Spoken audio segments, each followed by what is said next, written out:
another fair here in Don. It's really great. And I worked the solid waste booth. Cynthia Knapp, didn't see any of you there, gentlemen. I went by 3 times. Yeah, next time. And for staffers out there, you are more than welcome next year to work the solid waste booth, including former Public Works Director. You know, we advertised the tipping floor that Mr. Houghton put in. Yeah, the fair was absolutely delightful this year. And my car came in first in the team in the Demolition Derby. I mean, the Demolition Derby is Calaveras culture at its finest. It was huge. It was really packed. This evening, Tom, from 6 to 8 at Bret Harte High School, there's the wagon trail meeting. You're going to be there? Yes. Okay. That's not tonight, though, is it? Yes. I put it on for next Tuesday. That's this Tuesday? I have it for this Tuesday. Carol, you might just confirm that with the COG. Does anybody? I have it for this Tuesday. The press. Okay. Okay. And I'll be with Steve on Friday at Central Sierra Child Support. The auditorium. Okay.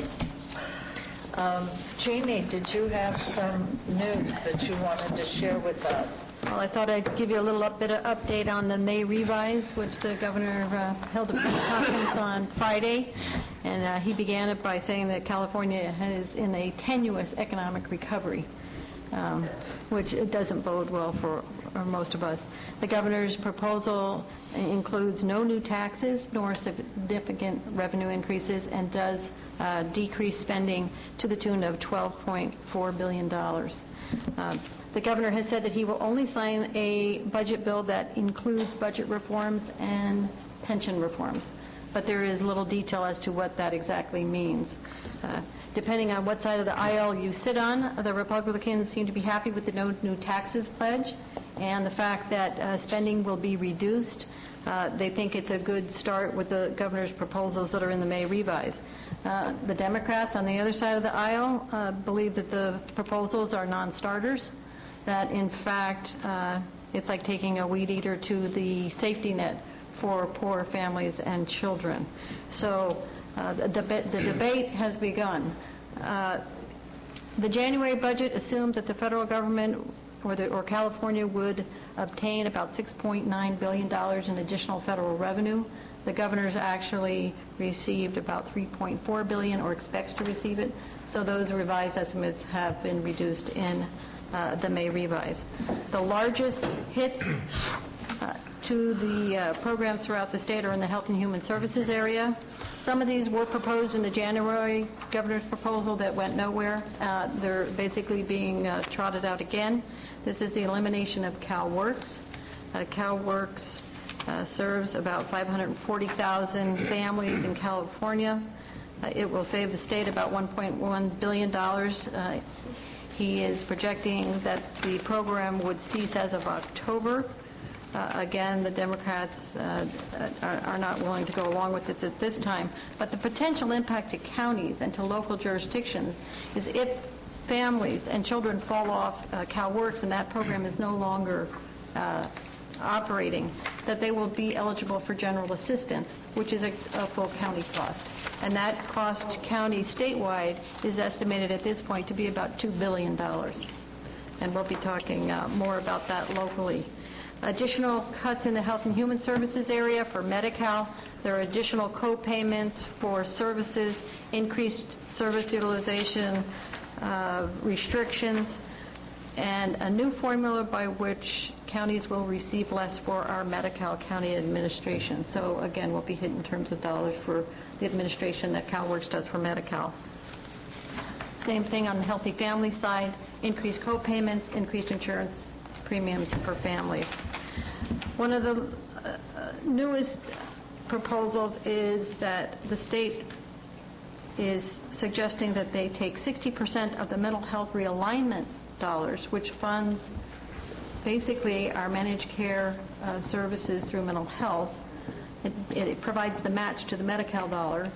2, shifts it over to social services, the sub-account realignment. So you're robbing Peter to pay Paul.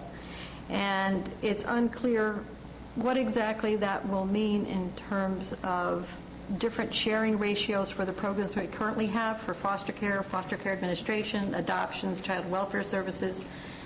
The proposal being floated is that those cost-sharing ratios between federal, state, and county dollars will change, and the county will be expected to pick up more because of the mental health dollars going to social services. Nobody at this point can determine how the math was done, or if in fact any math was done, to see whether or not the amount of dollars being proposed to be shifted will in fact cover the additional cost. Most of us who have seen these realignment proposals in the past will tell you, I'm sure they will not cover our costs. And we can anticipate that there could be significant new unfunded costs to the county. On the in-home supportive services side, and Bonnie, I'm sorry to have to tell you, I'm sure you already know, but the proposal on the table is no longer to eliminate the program, but to in fact cut the program by $750 million, which is essentially about half the funding. The governor is not proposing any specific way to make those cuts. If you recall, last year he suggested some provider and rate cuts, wage cuts. That is still being litigated in the courts. Instead, the governor would like to pull together all the stakeholders involved in in-home supportive services, and it will be up to all of you stakeholders to come to some agreement as to how the program should be cut. Again, those of us who have been involved in this before don't really see this happening before July 1st, which is what's planned for in the budget. On the public safety side, there's some interesting proposals. One of them is, there's a group of programs, COPS, rural sheriff's money, for about $500,000 that's funded through a formula by vehicle license fees. That is due to expire June 30th of 2011. The governor is proposing that not expire next fiscal year, but instead proposes a continuous state general fund appropriation to cover that. So that's good news for counties. Now, of course, the VLF has been decreased this year because it depends on the economy, and we don't expect to receive $500,000 this year, probably more in the realm of $400,000, but still, that's good news for law enforcement. On the other side, on the criminal justice side, the governor is proposing that state prisoners who are offenders, nonviolent, non-serious, non-sex offenders, who are sentenced to state prison instead serve their time in county jail, and counties would be provided $11,500 for programming, supervision, or alternative custody. Nobody really knows what that means, for what period of time. There's lots of detail. The devil's always in the details. The other side of the house is state juvenile parolees. Again, the suggestion is that counties would be responsible from probation to pick up the supervision for juvenile parolees who are released from state juvenile facilities. Now, in this proposal, they're saying we will give you $15,000 annual per juvenile parolee. But again, the devil's in the details. For what period of time? What does this mean? I mean, typically the cost of caring, feeding, supervising parolees is a lot more than $15,000, or in fact $11,500. Law enforcement, the governor clearly heard the concerns of law enforcement when he had proposed something similar in the January proposal where there was no money attached. So in fact, there is additional funds here, so that seems to be a carrot. No change in the Williamson Act. There's no subvention funds. I think there's $1,000. Basically the same proposal as in January. The governor, again, is retaining his proposal to charge a 4.8% surcharge on residential and commercial properties, on the property insurance, and that's to fund state and local fire protection and emergency response. That's to be effective July 1. Again, that proposal didn't go anywhere earlier this year. Don't know if it will gain any tread going forward. He has retained the funding to repay counties for the May 2009 special election that the state still owes us money. So a little bit of money that we'll get in reimbursement for our costs. There have been no additional cuts on transportation. There's a provision whereby some bond debt service payments will be made, but it will not come from local dollars. So it seems like the transportation proposals, they got dealt with earlier this year with the gas tax swap, and so no more additional hits on the transportation side. And again, Calaveras is exempt because of the cash deferral budget trailer bill language, so we're not subject to the deferrals that you'll be hearing about. Other counties will be subject to deferrals for state payments and reimbursements. Calaveras, because of our population side, was exempted from that for counties under 50,000 population. So that's where we stand right now. The concern is that there are significant potential impacts to the general fund if these health and social services realignments occur. The Democrats have indicated to the governor they're willing to talk about new realignments of state local responsibilities and programs. How that will shake out, no one knows at this time, but I think it's safe to say that we are going to be looking at some additional deficits and some hard-fought legislative battles ahead. So we'll be increasing the general assistance allocation in our preliminary budget. If not the preliminary budget, probably by final, depending on how the proposals will go. We don't have a lot of money, as you recall, in our contingency or discretionary funds. So this is, there are battle lines being drawn. There are lots of stakeholders at the table. This pits law enforcement against frail, elderly, disabled, child care providers. I mean, clearly it's not a good situation and one we'd not like to find ourselves in. But we'll pay due diligence to the state reports and to the legislative actions and adjust accordingly. Does any of the board members have any questions of Ms. Boyce? Okay, thank you. Mr.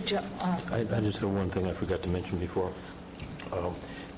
I'm sure that all of you have heard about this situation down in Rancho Calaveras where there's about 60 property owners that were out of water. Their wells had gone dry. Working with CCWD, they've had an election to express their willingness to encumber their properties and pledge their properties for security for some water line extensions. There was an estimate of upwards of $1.2 million from CCWD's engineers. The project went out to bid, and there were 8 bids that were substantially lower than $1.2 million. The cheapest or the successful bidder was Tygart Construction at $642,000. So it looks very much like that those people will get the benefit of getting the water line installed at a price that everybody is going to be able to afford. So it's pretty exciting. So I'm having a meeting on Friday. Did you get an email from me about that?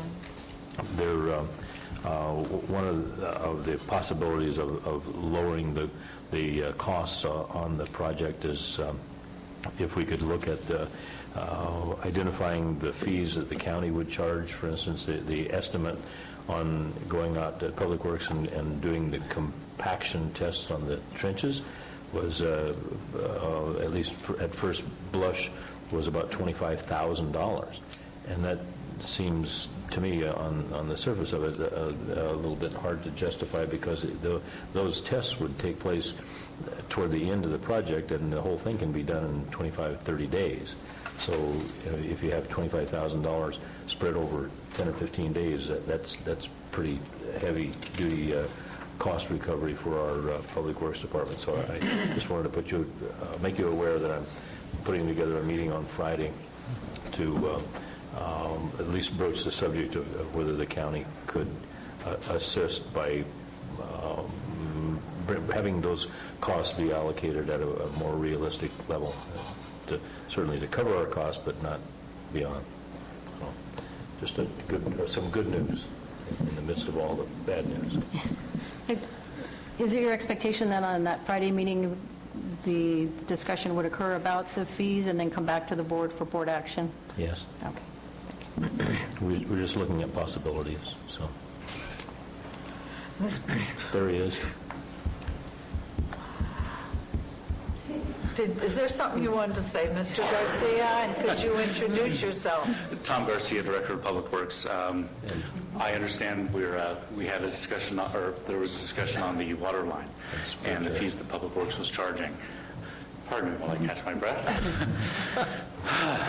The fees that were currently put out to CCWD were for inspection services, and it was a deposit. Whatever isn't used will be refunded to the district. The issue we've had with water lines being installed in the public roads previous, and specifically in that area, are the trenches fail.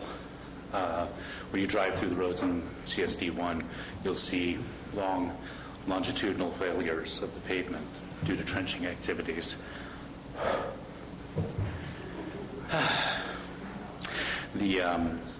What our inspection services will do, they're very good at putting in water lines, but unfortunately, when it comes to the roadway, the backfill over the roadway, it tends to fail.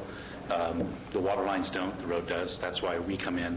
We ensure that the trenches are backfilled correctly, the compaction's there, and the roads will survive after the water line's in. And that's what our inspection services are for. I wasn't questioning that the inspections would take place. What I'm trying to shine a light on is the realistic view of how many days that the inspector would have to be there full time, and see if for the $25,000 is even. It seems to me to be inordinately high. If we're talking about cost recovery at $65, $75 an hour, then at $25,000. I'd have to check the $65 or $75 an hour rate, but it's again, the inspection services. They've already done a plan or a deposit on the plan check, and I believe that was covered. We're still waiting for responses on our plan comments. I understand they're awarding on Tuesday. Well, no, they wouldn't do that before Wednesday. Okay. Next week at the CCWD board meeting. Well, we're hoping that we have all of the plan check comments addressed by CCWD prior to them awarding the contract. That would help us. Maybe we can do that on Friday. They can come in with the revised set of plans with all the responses to our concerns. But it is a large project. Lots of trenching in the roadway. So I would be hesitant to say that $25,000 would be too much. But again, if it is too much, then we refund the district the funds that we have used. And it's the same as we do with any other development in the county. Okay, well, my purpose is, so everybody knows, my purpose of calling for the meeting on Friday is to openly discuss all this stuff in the most expeditious, timely manner, so that the county doesn't become an impediment toward getting this thing done. I would like very much for the contract to be awarded, to somebody stick a shovel in the ground and have water there before it gets really, really hot. So, okay. Thank you. Thank you, Mr. Garcia. Yes, Mr. Clark. Yeah, approximately over 25 years ago, I approached the board and stuff on the issue of what's being talked right now. And while it was going on at the time, CCW was doing laterals and stuff, not backfilling, and the roads were failing. And so I pushed to have this done where they would be inspected by Public Works, because they were making a mess out of the roads in Rancho, where county maintained roads.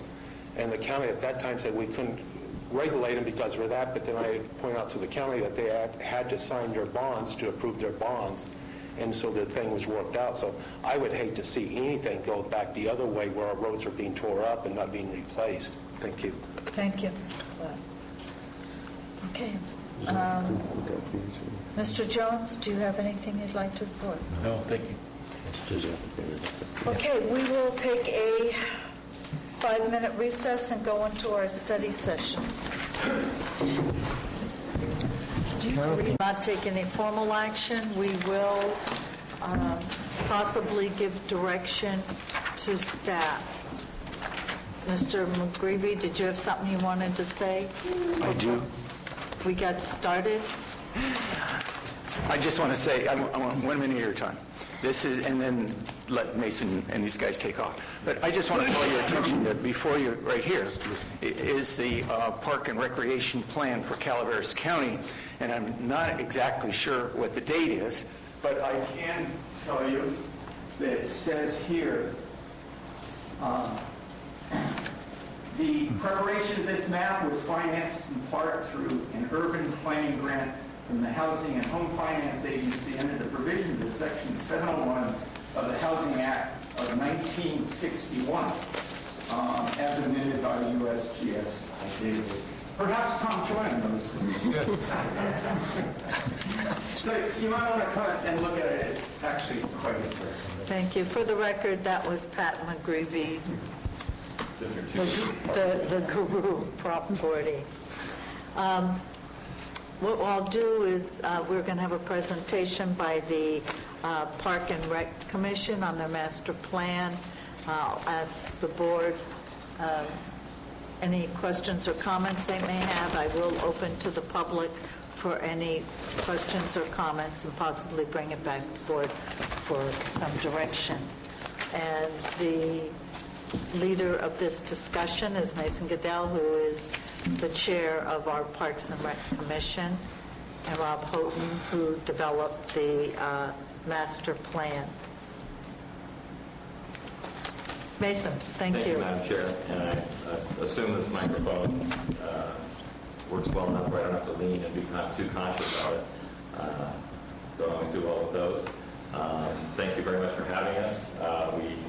We come back to you after many months of hard work and slogging through subject matter that's not always easy to talk about. And what we're looking for today is your concurrence that the direction that we're heading as a commission is consistent with your view of how the county government wishes to approach these issues of recreation and how we foresee the next 2 decades, let's say, of how recreation gets managed in our county.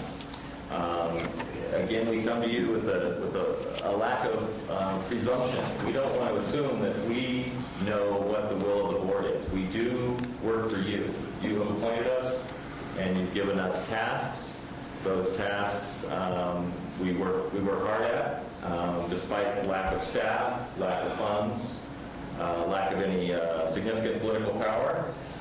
We continue to proceed. So the original mission is, I think on the slide coming up here, but we're here to affirm our goals and objectives. We want to identify what we see as the preferred organizational structure and what we see as the best financing mechanisms to implement the ideas that we have and how we want to proceed forward.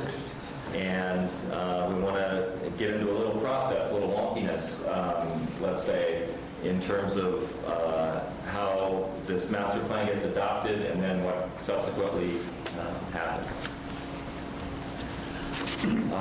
We were given a mission. You approved our mission statement. That mission statement included ensuring that the Proposition 40 grant funds are allocated and that the facilities are built according to the commitments on the use of those funds. Mr. Pat McGreevy deserves plaudits and massive amount of credit for keeping these projects moving forward.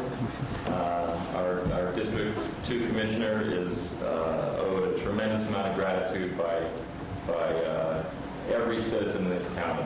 I am just think that the world of Pat and the process that we've gone through and the learning curve as a county government, the learning curve that took place, and for all the different community groups and governmental entities such as the best districts, the The learning process has been hard, and it's been a tremendous slog. So Pat deserves massive credit there, and to his credit and to the credit of a lot of people who are working very hard, Proposition 40 money is beginning to come in for these projects, and the projects are getting completed, and we have success there. We're here to report that. As you may recall, a couple of years ago, I was in front of you, and we ground county government to a halt one day, rewriting the subdivision code 16.24 of our county codes, and the parkland dedication program became something that was viable.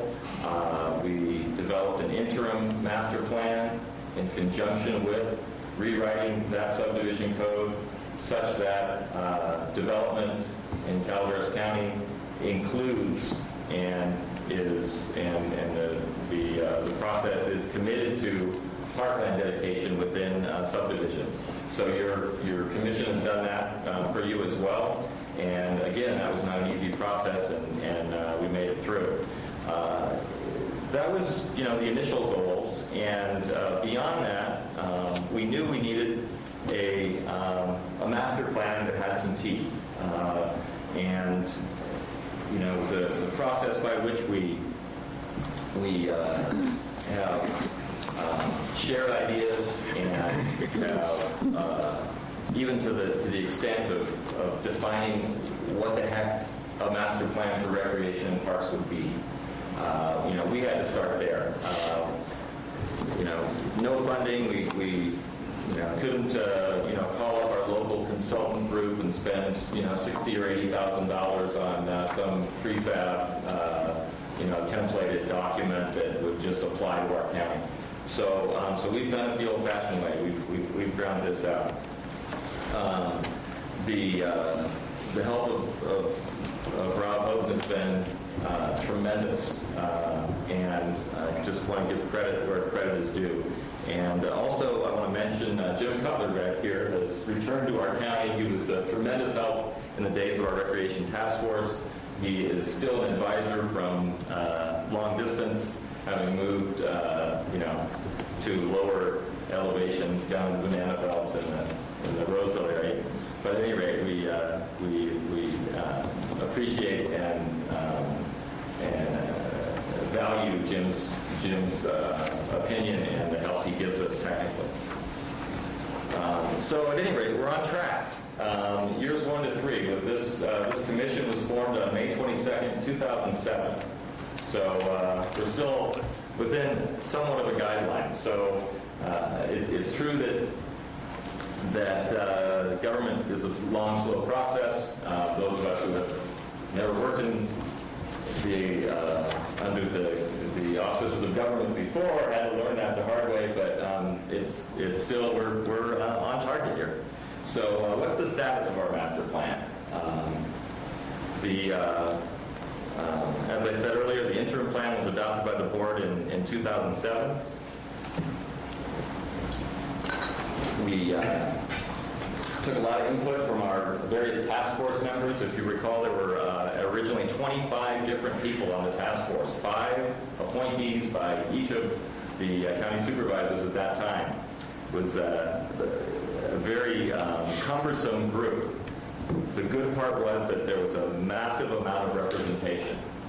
And so we are still able to go back to those discussions that we had in those task force meetings, which had trouble leading to anything like a conclusion, but draw on the wisdom that was shared by the people who were on the front lines of trying to help quality of life in terms of parks and recreation in Calaveras. So we still appreciate that process and take that input. We had community meetings throughout the county in the last calendar year, where we elicited input from the public. We had meetings throughout the county over a period of months.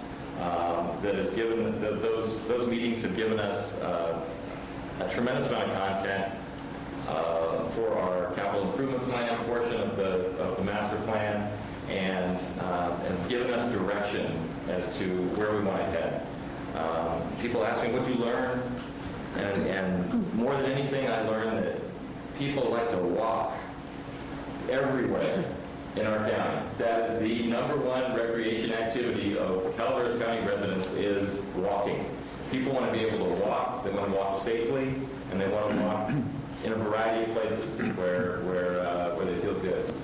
We learned a lot more than that, but at any rate, that's my short answer whenever anybody asks me, what do people do around here? Well, you know what? They walk. They walk their dogs, they walk their kids, they walk with their friends. It's what we do. And the other thing we learned, these meetings were along the lines of the general plan type meetings, only far less structured, as most of you know who attended them.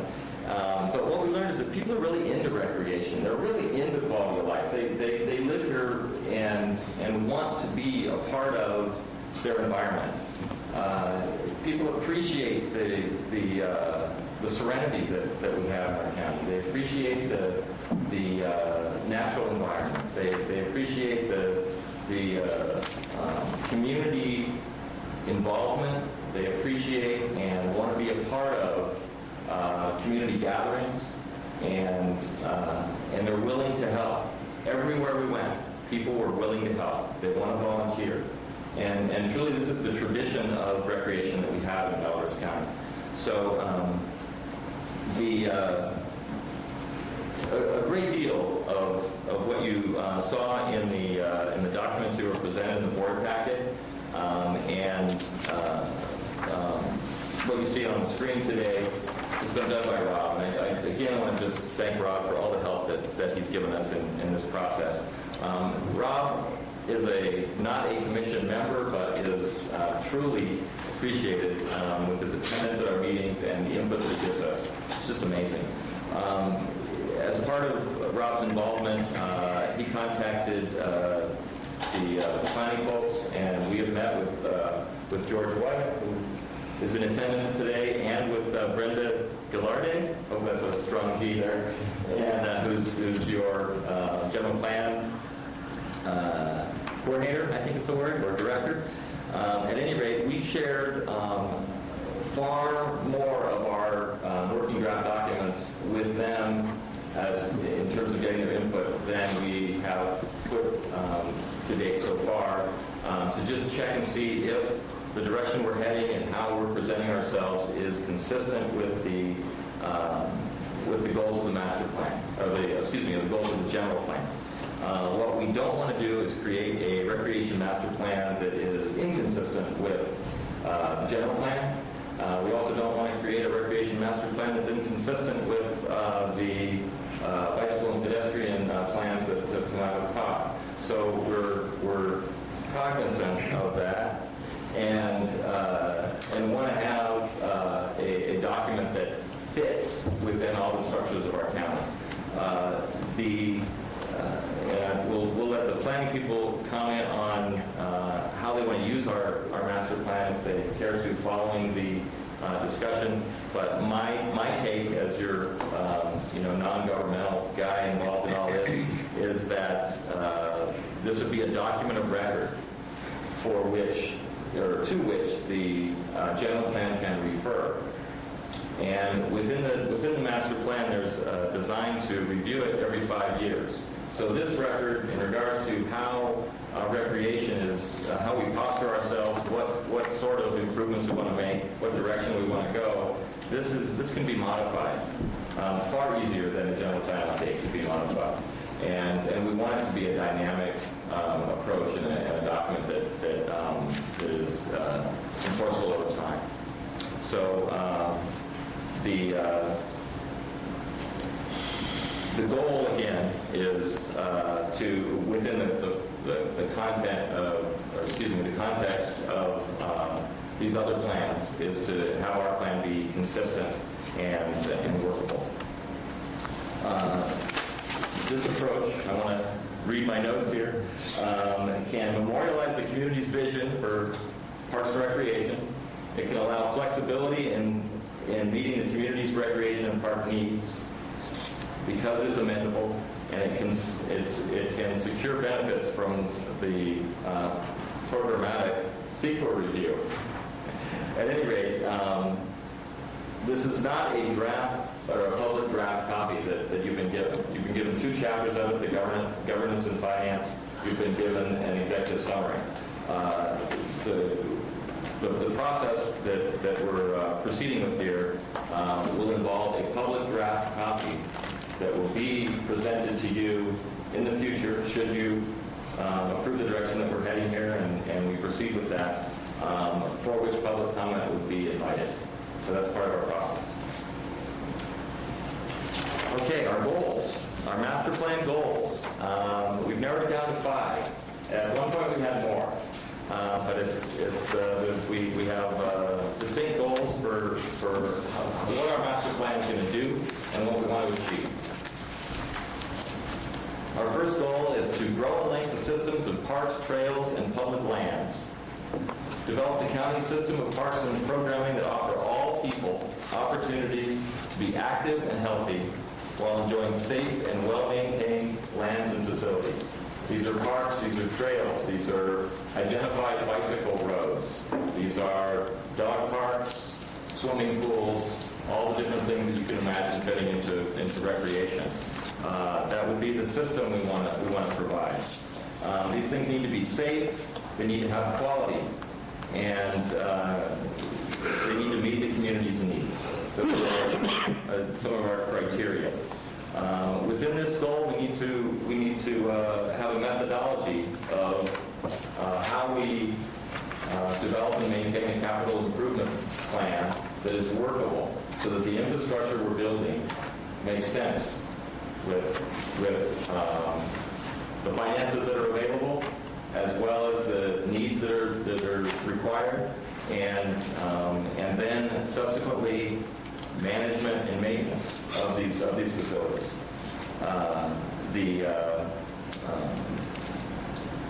We want to just develop this plan so that it's prioritized and organized rather than ad hoc and potentially chaotic. We don't want to duplicate services. So that's our goal number 1. Goal number 2, we're going to support, lead, innovate, and partner. Okay, these are our words. Okay, they mean things. We are not here to say we are the government, all you other people that have been providing these services, we're taking over. That is the last thing that we want to do. Okay, this is not a plan to take over recreation in Calaveras County. I cannot emphasize that enough. We want to support the existing service providers in a way where we're cultivating partnerships, we're exploring new approaches, we're adopting best practices and technologies. Okay, we want to support and augment. We want to facilitate answers for community groups who have questions, who have needs, who need a place to go when they have an idea that allows them to achieve the goals of the community. We want to instead of inventing a bunch of tot lots. Bill Pladino said one time up here, I don't want to just have a bunch of tot lots. We need parks. We need places for people to go. And boy, that has just echoed in my head so often. Whereas tot lots might be appropriate in many circumstances, in some neighborhoods. We need to take the existing facilities, the uses of them, work on multi-use facilities, work on developing programs in areas which fit the facilities that are there. We want to expand the opportunities that people have. If there's a bunch of people who want to build a soccer field and a whole bunch of other people who want to build a baseball field, boy, wouldn't it be nice if we could build a combination soccer-baseball field? Just for the easiest example.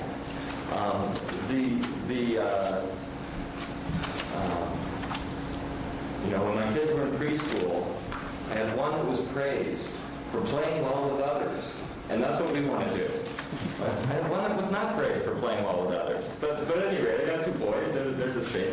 At any rate, we want to work well with others. We want to partner with all the groups that are out there, and in a manner which is proactive and responsive and advocates for a diversity of different opportunities for recreation. That's goal 2. Goal 3, we want to foster discovery, recreation, and stewardship. We want to engage the community. We want to reach out to them.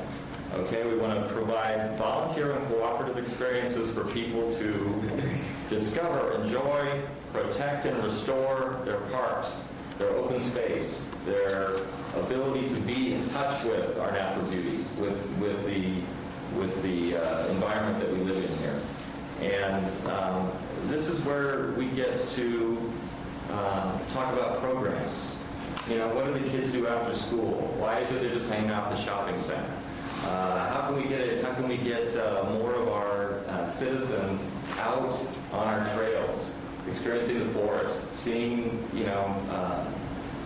wildflowers, square dancing, just everything. All right, we want to build that.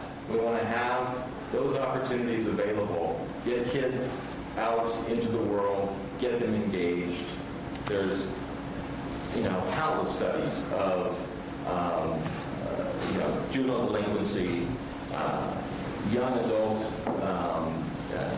crime, and how recreation and community involvement has a direct impact on the level of crime and the success that communities have in bringing their young people into adulthood as responsible citizens. It's essential to quality of life to have these kinds of opportunities. We know from being out there and talking to the people at our public meetings that they feel there's a dearth of recreational opportunities in terms of programs. Our group, we're very, very focused on facilities because there's a chronic shortage of facilities, and it's difficult for our community groups and our volunteers to build facilities and do those things. So that's a lot of our approach has to do with where do we do it, how do we do it. But these programs can't be forgotten. And our idea in regards to how we proceed with recreation involves getting the people who have programs and expanding those, fitting them into facilities that we envision or that already exist, and getting that ball rolling a lot better than it is now. And this is certainly not to denigrate all of the volunteer groups and the community providers that we already have. We just have heard the word from the citizens of this county that they want more of this. They want more programs. They want more focus on getting people of all ages out there and engaging in activities. Goal number 4, we want to establish an effective organizational structure. We want to establish an agency with responsibility for implementing the Calaveras County Parks and Recreation Master Plan. This is your governance chapter. Okay? This is where we want to take the business of recreation out of the direct hands of, let me preface that by saying, you are already in the recreation business. You don't have a recreation department, but you are in the recreation business. For example, I'll digress for a moment. On the way here, I drove into Douglas Flat and around, I believe it's called Sugar Pine Drive, and stopped in front of a lot which you own, where the grass is this high, and it's not clean, and some kids have put up some boards on a tree that somebody else cut the branches off of. You can go see that, so you can climb up. I guess jump off. Looks like that's what they're doing. And this is a park dedication from when that subdivision was built.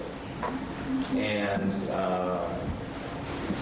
one time when I was in the Community Development Agency office a few years ago, I saw a plan for that park. And that plan obviously never was implemented. The reason it was never implemented, I'm confident to say, is that there is no recreation department, and that whoever was in charge at that time just plain lost traction on the idea. The citizens of the subdivision never demanded it. No volunteer group ever has stepped up. Okay? And there the lot sits, and it's owned by the county of Calaveras. It was dedicated by the developer, obviously. And so we need this. Okay? Jeannie was talking earlier about the travails of the budget. You can ask anybody. There's a snowball's chance that this county will get into the recreation business in the next 20 years. 20 years, 40 years, 100 years. Okay? You're not likely to do it. Times are changing. So what we need is a organization, an agency, a district, which is dedicated to recreation, which is dedicated to serve the public in this way that the public wants. There is public support for this. And so we need to engage you to advise that a different government entity needs to take over the management of this sort of public activity, because you're not capable of it. So that's an important acknowledgement that we feel you need to make for us to proceed with our plan in terms of governance.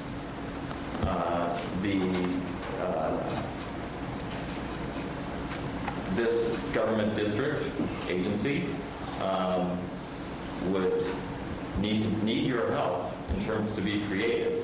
You would need to petition the LAFCO to approve an agency with responsibility for implementing this plan. We need to involve all stakeholders and staff in implementing our plan, and we need to establish and maintain clear lines of communication and responsibilities regarding developing a governance plan for Parks and Recreation. Okay? We want to proceed with this. We want you to be on board, and we're inspired to do this. And sure, there's probably some fear there as far as how we proceed, how do we do this in this day and age. We want to proceed anyway, because this is important. It's important that we hold quality of life as a priority. Now the real fun stuff.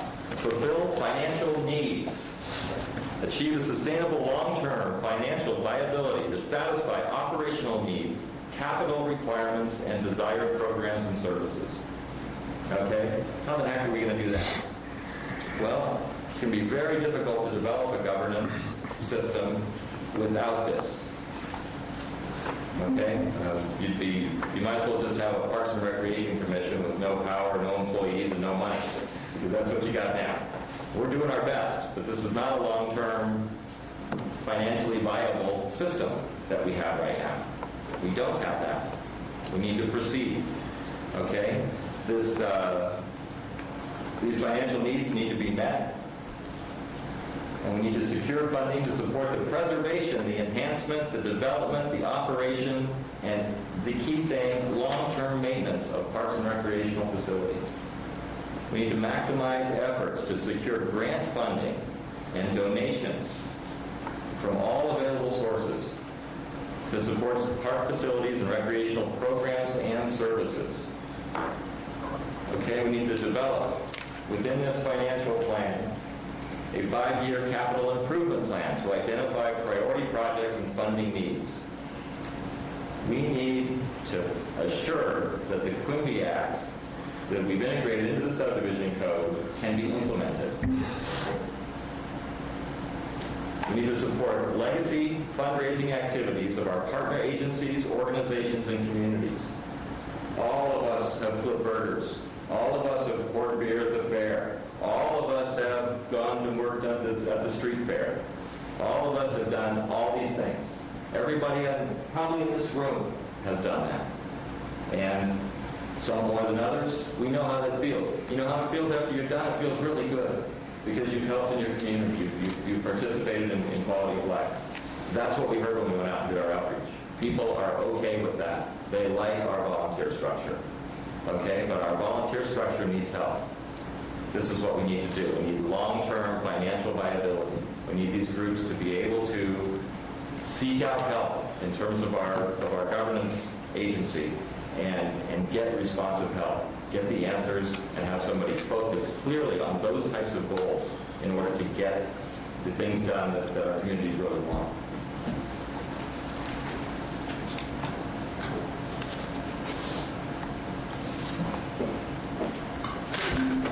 Our master plan development, how do we do it?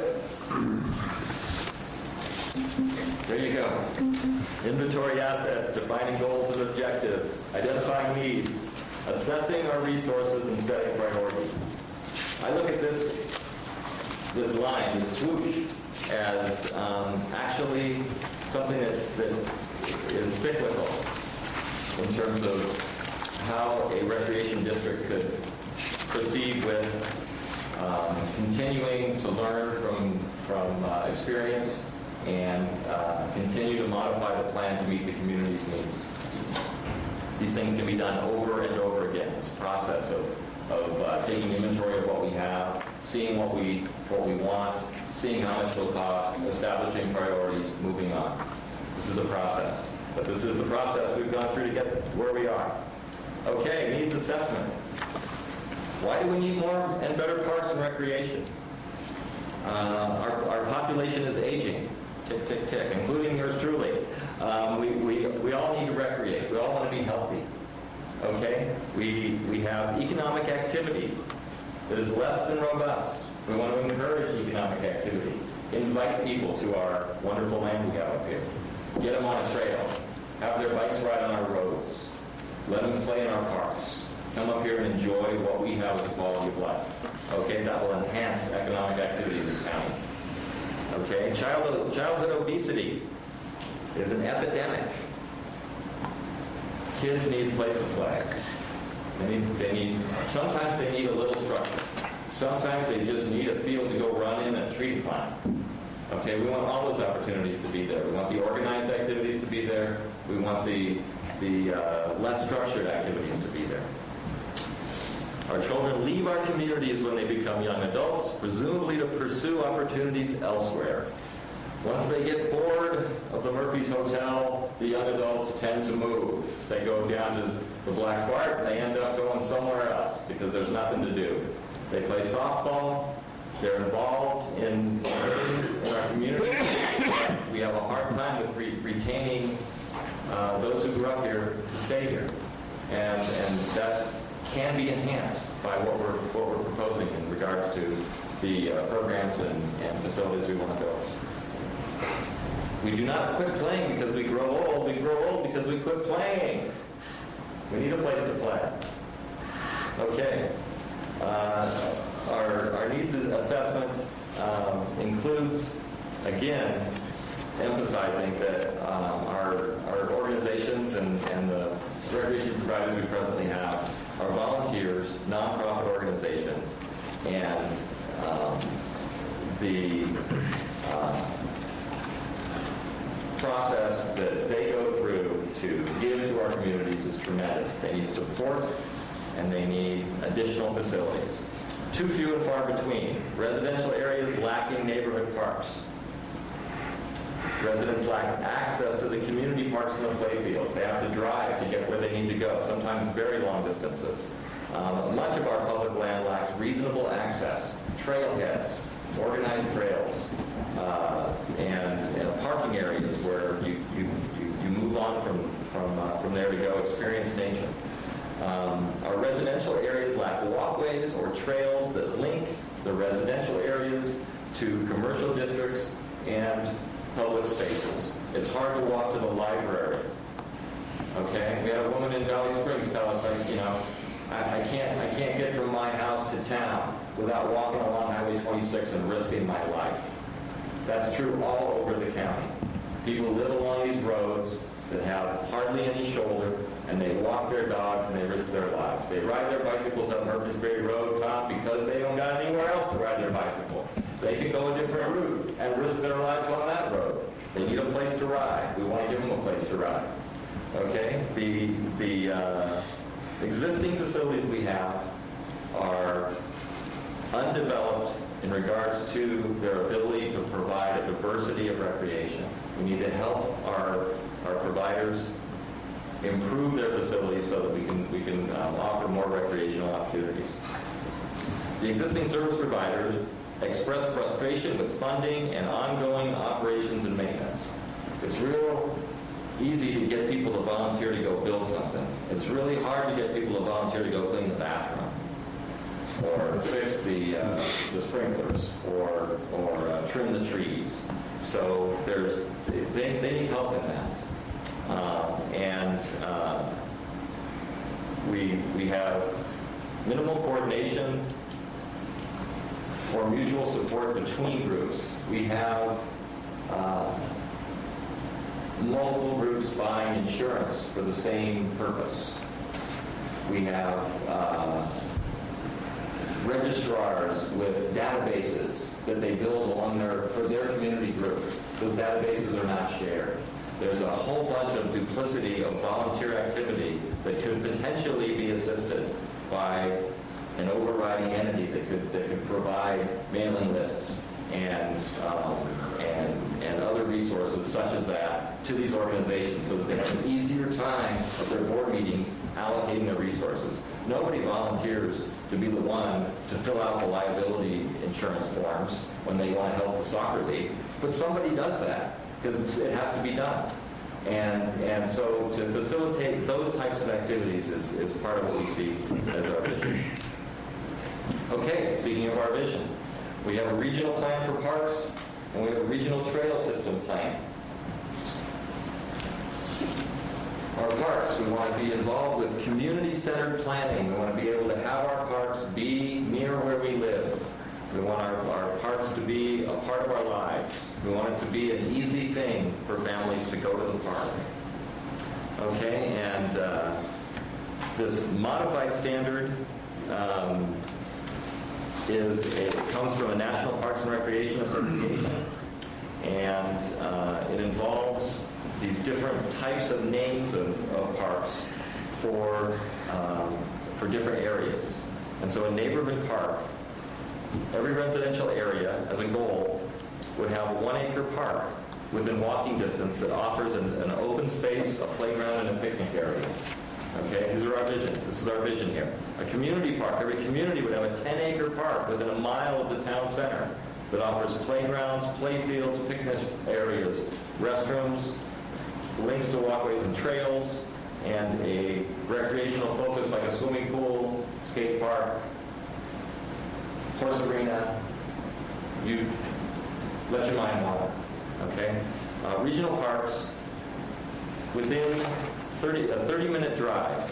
Special use parks would be accessible to all within the district and would offer facilities for organized sports, large sports complexes, water recreation, places to go and be on the beach, BMX bicycle parks, dog parks, amphitheaters. The list is endless. These recreational park facilities have sprung up all over California in the last few decades through many